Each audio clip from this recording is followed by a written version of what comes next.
Hello friends, मेरा नाम है सुनील बोराना। मेरे चैनल का नाम है के इलेक्ट्रिकल। जैसा कि हम पढ़ रहे हैं ITI electrician trade theory.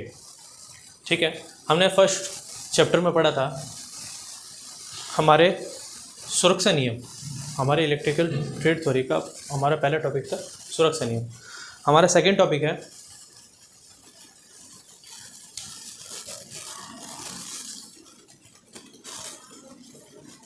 Electrician के कर्तव्य।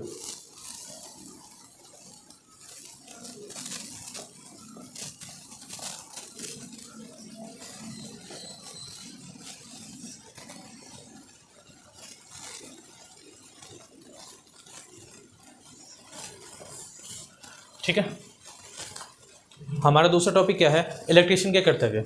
ठीक है, इलेक्ट्रिशियन के कर्तव्य में सबसे पहले हम पढ़ेंगे कि विद्युत को सुरक्षा या सावधानियों की उचित जानकारी होनी चाहिए। विद्युत कार को यानी हमारे इलेक्ट्रिशियन को सुरक्षा सावधानियों की जानकारी होना बहुत ज़रूरी है। जैसे कि पहले टॉपिक ये देख रहे हैं आप। ठीक है, फिर आगे बढ़ेंगे हम कि भाई हमें जो भी जैसे कार्य कर रहे हैं तो उसमें हमें जो हमारी ट्रेड है या जो हमारा फील्ड है उसकी नॉलेज हमें होनी चाहिए उसको कार्य करने से पहले। ठीक है, और सुरक्षा सावधानियों सबसे मोस्ट इम्पोर्टेंट, कार्य लेट हो जाए जल्दी हो जाए उसकी कोई दिक्कत नहीं है, बट हमें वो कार्य सुरक्षा के साथ में करना है। ठीक है, जल्दबाजी में ऐसा ना हो कि हम जल्दबाजी करें और दुर्घटना हो जाए, तो ऐसा कार्य हमें नहीं करना है। ठीक है, दूसरा टॉपिक करेंगे हम विद्युत परिपथ के स्थान के विवरण इत्यादि के रेखाचित्र निर्देशों का अध्ययन करना। देखिए जैसे कि स्क्रीन पे दिख रहा है कि हमें जो उपकरण होते हैं, जैसे कि हम जैसे छोटे कुछ भी उपकरण लेकर, जैसे मोबाइल लेकर आते हैं तो उसका हम जैसे यूज़र गाइड पढ़ते हैं ना, उसी तरह हमारे जो उपकरण होते हैं इलेक्ट्रिक के, उसको कैसे प्रतिस्थापित करना है, उसका की डायग्राम दे रखा होता है। की डायग्राम जैसे कि उसमें ऐसा ना लाइनिंग दे रखी होती है कि भाई ये ऐसा है, यहाँ पर न्यूट्रल जोड़ना है, यहाँ पर फेज जोड़ना है और ये उपकरण को आगे कैसे जोड़ना है। ठीक है, तो उसका यूज़र गाइड दे रखा है, तो हमें वही ध्यान रखना। ठीक है, और तीसरा पॉइंट आगे बढ़ेंगे हम कारखानों।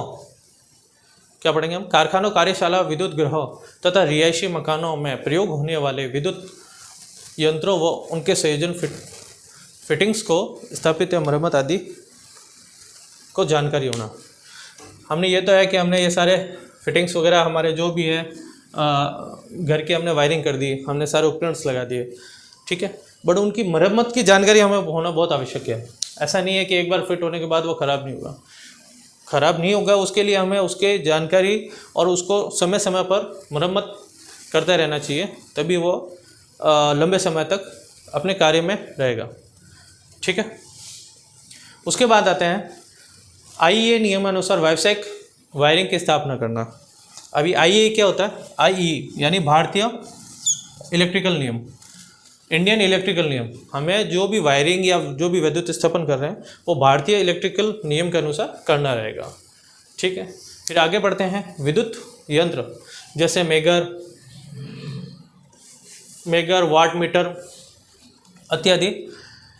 ठीक है, विद्युत वो जैसे मैं कहने का मतलब है कि जो हमारे मेगर है, वाट मीटर है, जो हमारा एम्पियर मीटर है, जो हमारे उपकरण होते हैं ना, उनकी हमें जानकारी होनी चाहिए और उसके अनुसार ही हमें कार्य करना चाहिए। ऐसा नहीं है कि जैसे कि मान लीजिए फॉर एग्जांपल जैसे हमें यहाँ पर हैवी लोड की जो मशीन लगा रहे हैं उसमें हमने पतले तार का यूज़ ले लिया, ठीक है, तो वो वायर जल जाएगा। तो ऐसा नहीं करना है।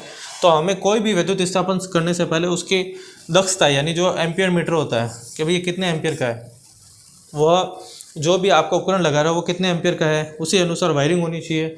उसकी वाट क्षमता कितनी है, जो भी उसके जो वो नियम है, जैसे यानी मतलब मेरे कहने का मतलब ये है, नियम मतलब कि जो भी उपकरण लगाते हैं उसमें दे रखा होता है कि ये इतने वाट का है, ये इतने एम्पियर लेगा।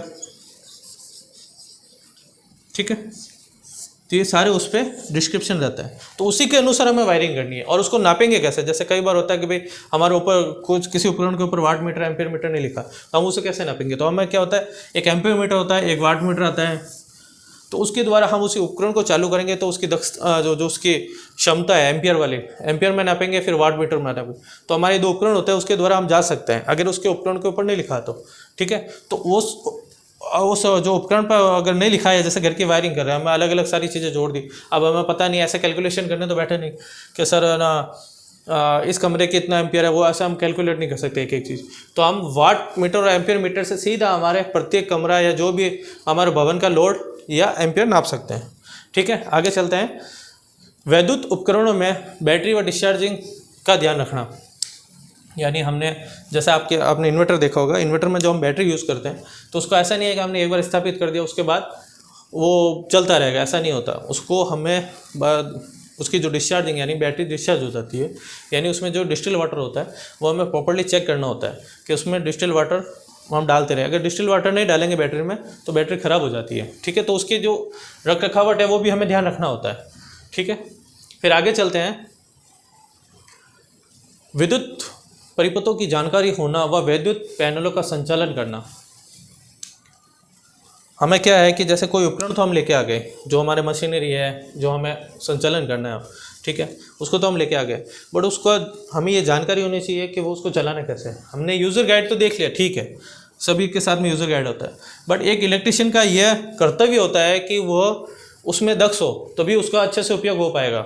यूज़र गाइड तो ठीक है, वो स्टार्टिंग फेज़ है, बट उसको प्रॉपर्ली कैसे यूज़ करते रहना है और उसको कैसे उसकी सावधानी रखनी है, वो एक इलेक्ट्रिशियन ही जो उसका जो जानकारी है वही कर सकता है, ठीक है। तो वो जानकारी भी हमें होनी चाहिए, ऐसा कि नहीं केवल यूज़र गाइड के भरोसे रहे हम, ठीक है। आगे चलते हैं। फ्यूज ट्रांसफार्मर तथा सर्किट ब्रेकर विद्युत प्रणालियों का निरीक्षण व परीक्षण करें। अब ये क्या है कि जो हमारे फ्यूज़ है, हमने किसी भी हमारे घर में जो हमने फ्यूज़ लगा दिया, फ्यूज़ जो पहले के ज़माने में फ्यूज़ होते थे, आपने देखा होगा ऐसा,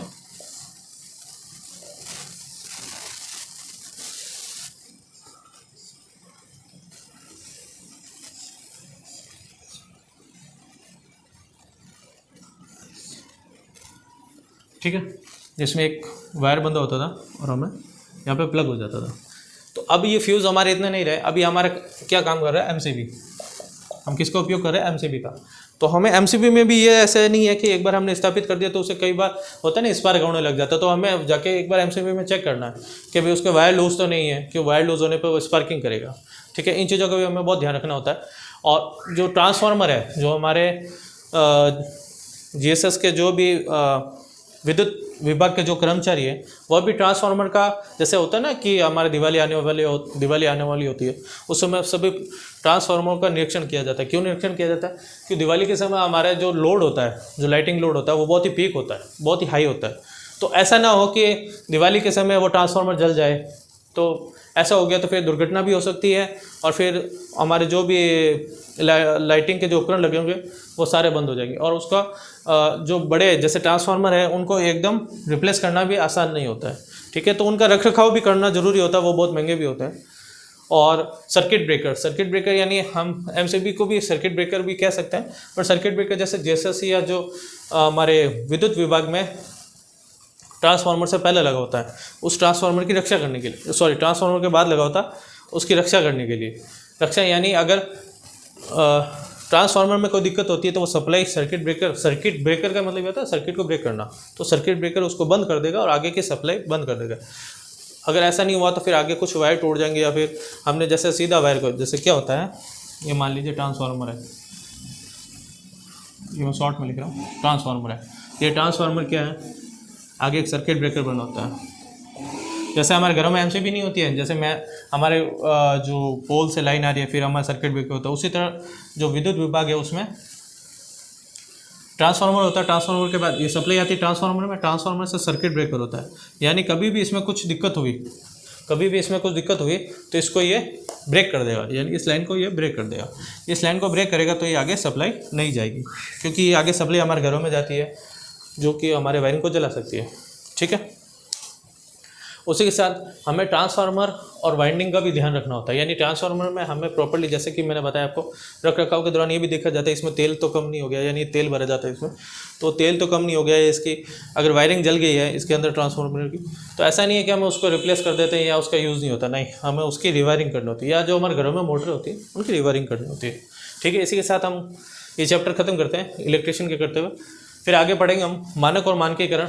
ठीक है, उसमें थोड़ा स्पीड से चलेंगे। फिर उसमें मानक मानकीकरण और विद्युत जो ब्यूरो होते हैं, मानक प्रणाली होती है, वो पढ़ेंगे हम आगे के चैप्टर में। ठीक है, इसी सब हमारा ये टॉपिक ख़त्म होता है।